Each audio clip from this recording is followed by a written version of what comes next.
Yo, what up, it's Joe. Today I'm going to be showing off the new Kronos Endo Freddy. For the stats, it starts with 45,000 and makes its way up to 80,000, which means it's a pretty big hitter. However, it does attack every 3 seconds, so you're getting basically just about over 20,000 damage, almost 30,000 every second. The new Kronos Freddy does a lot of damage, but it doesn't attack that fast, and every 30 seconds its passive will freeze all enemies on the map for a total of 10 seconds. What this passive doesn't say is that it doesn't freeze bosses, which is kinda killer.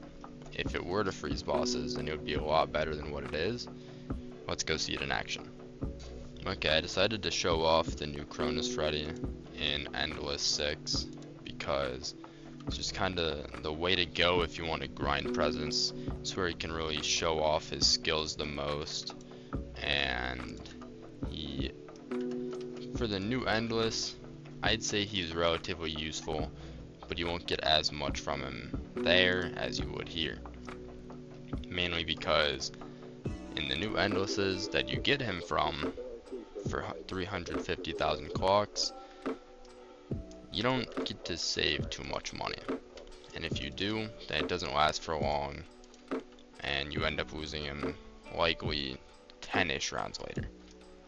So level 1 with the shiny Ballora, fully maxed out, he'll attack every 1.71 seconds, and with Shadow, he already starts out at a strong 90,000.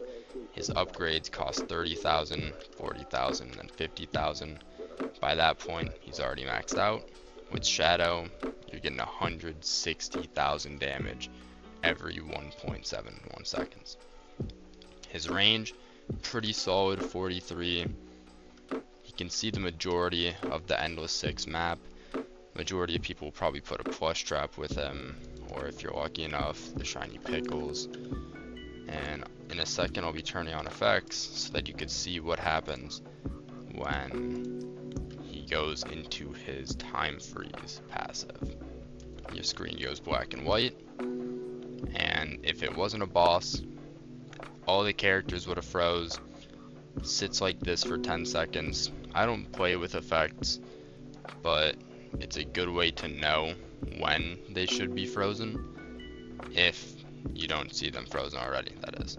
But early rounds, a lot of the animatronics, you'll get rid of them pretty quickly. And his attack pattern is Nuke, which to my knowledge is a pretty big splash attack. I think it's like Explosion, but better.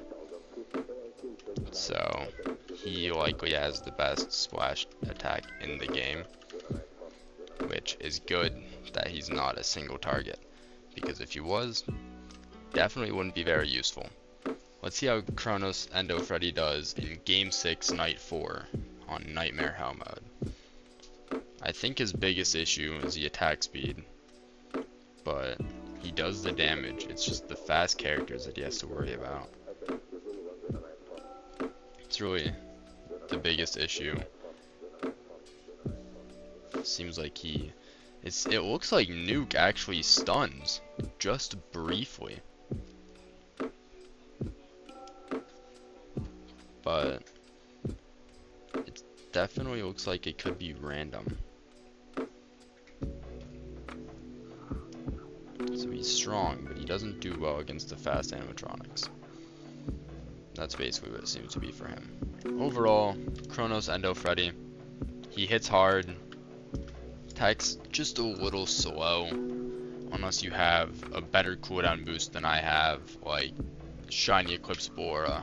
His time freeze is cool, however, it doesn't freeze bosses. If it were to freeze bosses, it would be a lot more useful, even if bosses were just frozen for 5 seconds at a time rather than the full 10 like normal enemies.